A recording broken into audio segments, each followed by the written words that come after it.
Hello friends, મારી YouTube channel Priyadarshi લો લાઈફમાં આપનું હાર્દિક સ્વાગત છે। આજે આપણે ભરણ પોષણ વિશે સમજીશું। સીઆરપીસી 125 મુજબ પહેલા ભરણ પોષણ મેળવવા માટે અરજી કરવામાં આવતી। હાલમાં સુધારાયેલા નવા કાયદા મુજબ બીએનએસ એક્ટ 2023 સેક્શન 144 મુજબ ભરણ પોષણ મેળવવા માટેની અરજી કરવામાં આવે છે। તો અરજી કરવી ક્યાં? પતિ પત્ની અને બાળકો જે છેલ્લે જે જગ્યાએ રહેતા હોય એ જગ્યાએ ભરણ પોષણની અરજી કરવામાં આવે છે, અથવા હાલમાં પતિ પત્ની અને બાળકો જે સ્થળે રહેતા હોય એ સ્થળની નામદાર ફેમિલી કોર્ટની અંદર ભરણ પોષણ મેળવવા માટેની અરજી કરવામાં આવે છે।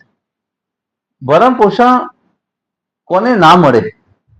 જે પત્ની કે પોતે પોતાનું ભરણ પોષણ કરવા માટે સક્ષમ છે, પતિ પત્ની બંને પોતાની સંમતિથી અલગ રહે છે, પત્ની કે જે વ્યભિચારી જીવન જીવે છે અને પતિ સાથે કોઈ પણ વ્યાજબી કારણ સિવાય રહેવાની ના પાડે છે, એવી પત્નીને ભરણ પોષણ આપવામાં આવતું નથી।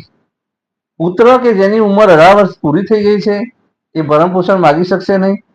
પુત્રી કે જેના લગ્ન થઈ ગયા છે એ ભરણ પોષણ માગી શકશે નહીં। ભરણ પોષણનો હુકમ કોની વિરુદ્ધમાં કરવામાં આવે?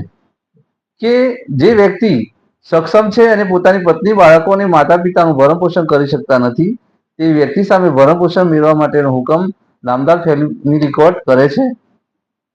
આ હુકમ થયા પછી જો નામદાર ફેમિલી કોર્ટના હુકમનું પાલન જે વ્યક્તિ કરતી નથી ત્યારે બીએનએસએસ સેક્શન 144(3) મુજબ ભરણ પોષણની રિકવરી મેળવવા માટેની અરજી કરવામાં આવે છે, અને એ અરજી કરવામાં આવે છતાં પણ જે વ્યક્તિ ભરણ પોષણ ના ભરે તો ફેમિલી કોર્ટ તેના વિરુદ્ધ વોરંટ કાઢે છે અને તે વ્યક્તિને કેદની સજા કરે છે।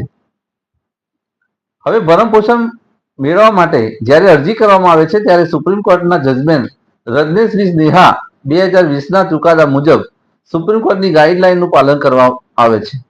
સુપ્રીમ કોર્ટની ગાઈડલાઈન મુજબ બંને પક્ષકારોએ જ્યારે નામદાર ફેમિલી કોર્ટની અંદર અરજી કરવામાં આવે ત્યારે બંને પક્ષકારોએ પોતાની એસેન્સ એન્ડ લાયબિલિટીનું સોગંદનામું કરવું ફરજિયાત છે, તે સિવાય ફેમિલી કોર્ટ હુકમ કરશે નહીં। તો આભાર। આજે ફેમિલી કોર્ટ વિશે આપણે મેન્ટેનન્સ વિશે સમજ્યા। આપ મારી યુટ્યુબ ચેનલને સબસ્ક્રાઇબ કરવાનું ભૂલશો નહીં। આભાર।